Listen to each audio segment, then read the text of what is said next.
तो दोस्तों आप सबका स्वागत है मेरे चैनल पे। आज मैं अल्ट्रा वेजिटो की स्टोरी को कंटिन्यू करने जा रहा हूँ। दोस्तों इस स्टोरी के ओरिजिनल राइटर है कॉल मी ARJ एंड उनके चैनल से जुड़े सारे लिंक्स मैंने डिस्क्रिप्शन में दे दिए है, तो जाइए एंड उन्हें अपना पूरा सपोर्ट दिखाइए। दोस्तों ये अल्ट्रा वेजिटो का स्पॉइलर है, तो चलिए ज़्यादा देर ना करते हुए वीडियो को स्टार्ट करते हैं। वो डीमन गार्ड बोलते हैं कि आखिर ये कौन आ गया अभी। इसका हेयर और इसका एज तो बिल्कुल सन गोकू की तरह लग रहा है, पर यह सन गोकू नहीं हो सकता। सन गोकू को अभी तक हमारे मेन्यू लिस्ट में हमने ऐड नहीं किया है। वो डिवन काफ़ी ज़्यादा हैरान लग रहा होता है। उस डिवन को समझ में नहीं आ रहा होता कि आखिर वो शख्स है कौन। तभी वो डिवन एकदम से पूछता है कि आखिर तुम कौन हो, जल्दी से मुझे बताओ। क्या तुम किसी तरीके के बहरूपिये हो? क्योंकि सन गोकू का पावर लेवल तुमसे काफ़ी ज़्यादा ऊपर है और तुम सन गोकू के पावर लेवल के आसपास भी नहीं हो, इसलिए आखिर तुम हो कौन, मुझे जल्दी से बताओ। तभी बार्डॉक बोलता है कि तो तुम्हें ऐसा लगता है, कम से कम तुम मेरे बेटे के बारे में तो जानते हो। इसे जानकर मुझे काफ़ी ज़्यादा खुशी हो रही है और साथ ही में तुम मेरे बेटे के पावर की रिस्पेक्ट भी करते हो। उसके पावर की रिस्पेक्ट करना मतलब मेरी फैमिली की रिस्पेक्ट करना, और मैं इस चीज़ को एज अ कॉम्प्लीमेंट लूँगा। तभी वो डीमन इस बात को सुनकर एकदम से हैरान रह जाता है। वो डीमन बोलता है कि बेटा, लॉर्ड लूसिफ ने तो मुझे इस बारे में बिल्कुल भी नहीं बताया। क्या लॉर्ड लूसिफ को भी इस बारे में पता नहीं है? चाहे जो कुछ भी हो, उन्होंने मुझे यहाँ पर भेजा है तुम्हें मारने के लिए, और यहाँ पर मैं तुम्हें एक तोहफा देने आया हूँ जो कि है तुम्हारी मौत। तभी इस बात को सुनकर बार्डॉक एकदम से बोलता है कि मेरी मौत? हाँ, तुम सारे डिमंस बिल्कुल एक ही तरीके की बातें करते हो। क्या तुम्हारे पास कुछ नया नहीं है बोलने के लिए? और तुम ये सब बातें तब बोलते हो जब तुम्हारे पास कोई बैकअप ऑप्शन भी नहीं है। मुझे लगता है कि अब वक्त आ चुका है कि मैं तुम्हें ये बताऊं कि आखिर कैकारोट के पास इतनी पावर आई कहां से, उस पावर का सोर्स क्या है। बार्डॉक के ऐसा बोलते ही एकदम से बार्डॉक अपनी आंखों से पट्टी को उतार देता है, और जैसे ही बार्डॉक अपनी आंखों से उस पट्टी को उतारता है वैसे ही हम देखते हैं कि बार्डॉक की आंखें येलो होती है। आखिर बार्डॉक के पास येलो कलर की आंखें आई कहां से, और क्या इस फॉर्म का रिलेशन इकारी गॉड फॉर्म से है? इस बारे में तो बार्डॉक ही आगे जाकर रिवील करेगा। बार्डॉक बोलता है कि इस चेहरे को हमेशा के लिए याद रखो डीमन, ये चेहरा बहुत ही ज्यादा मिलता जुलता है मेरे बेटे से। इस चेहरे का सामना करना मतलब तुम मेरे बेटे के साथ ही मुकाबला कर रहे हो। डीमन, बहुत ही जल्द तुम्हें पता चल जाएगा कि आखिर तुम जैसे डीमंस की औकात क्या है। तभी इस बात को और इस फॉर्म को देखकर वो डीमन काफ़ी ज़्यादा इम्प्रेस हो जाता है। वो डीमन बोलता है कि ये तो काफ़ी अच्छी बात है, ये लॉर्ड लूसिफ की इच्छा है कि मैं उसे मार दूँ, पर इससे कुछ भी फ़र्क नहीं पड़ता मुझे।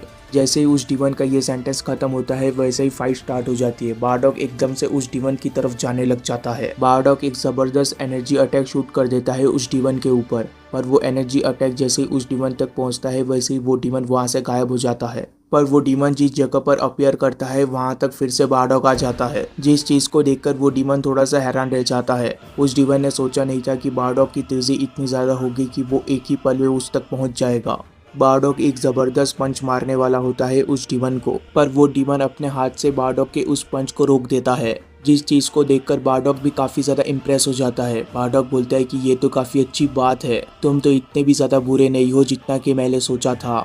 मेरे इस तरीके के अटैक से मैं किंग वेजिटा को भी हरा सकता हूँ, और अगली बार जब मैं उससे मिलूंगा तब मैं उसे ज़रूर इस फॉर्म को दिखाऊंगा, और मैं ये ज़रूर बताऊंगा कि तुम जैसा एक छोटा क्रीचर भी इस अटैक को काउंटर करना जानता था। बार्डॉक का ये सेंटेंस खत्म होते ही बार्डॉक एकदम से उस डीमन से दूर हो जाता है और फिर से तैयार हो जाता है उस डीमन के ऊपर आंख बरसाने के लिए। बार्डॉक काफ़ी तेज़ी से उस डीमन तक फिर से जा रहा होता है, और जैसे ही इस बार बार्डॉक एक ज़बरदस्त किक मारता है उस डीमन को, वैसे ही हम देखते हैं कि वो डीमन काफ़ी आसानी से उस अटैक को ब्लॉक कर देता है। ऐसा लग रहा होता है कि बार्डॉक का ये ज़बरदस्त किक उस डीमन के सामने कुछ भी नहीं है। बार्डॉक को जल्दी एहसास हो जाता है कि इस तरीके के अटैक से वो इस डीमन को नहीं हरा सकता। जैसे ही बार्डॉक को इस चीज़ का एहसास होता है वैसे ही बार्डॉक एकदम से दूर चला जाता है उस डीमन से, और बार्डॉक दूर जाकर फिर से एक और अटैक कर देता है उस डीमन के ऊपर, पर वो डीमन इस अटैक को भी काफ़ी आसानी से डॉज कर देता है। अपने अटैक को इस तरीके से डॉज होता देख बार्डॉक बोलता है कि बहुत अच्छा मूव था, पर तुम मेरे इस अटैक का सामना नहीं कर सकते।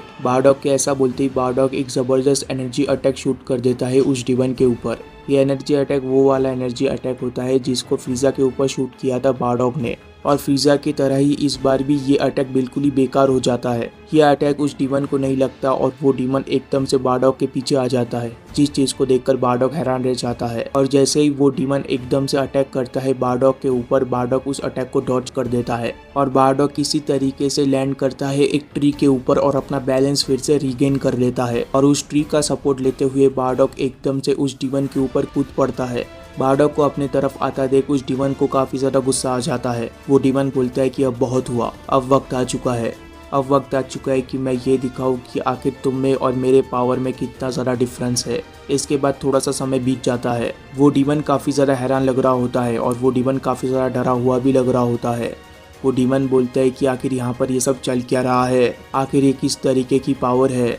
हम देखते हैं कि उस डीमन के सामने बारडॉग खड़ा हुआ होता है और बारडॉग उस डीमन से बोलता है कि अब तुम्हें कैसा लग रहा है डीमन, क्या तुम्हें मेरे अंदर अपनी मौत दिख रही है। बारडॉग के बालों का रंग सफ़ेद हो चुका होता है और साथ ही में बारडॉग का एनर्जी ऑरा भी बढ़ चुका होता है और बारडॉग के आसपास से इलेक्ट्रिक स्पार्क्स निकल रहे होते हैं। और इसी के साथ ये स्पॉइलर खत्म हो जाता है। इसके बाद क्या हुआ ये हम तब जानेंगे जब इसका चैप्टर आएगा। तब तक के लिए चैनल को सब्सक्राइब कर देना, वीडियो को लाइक कर देना। Good bye, take care, thank you.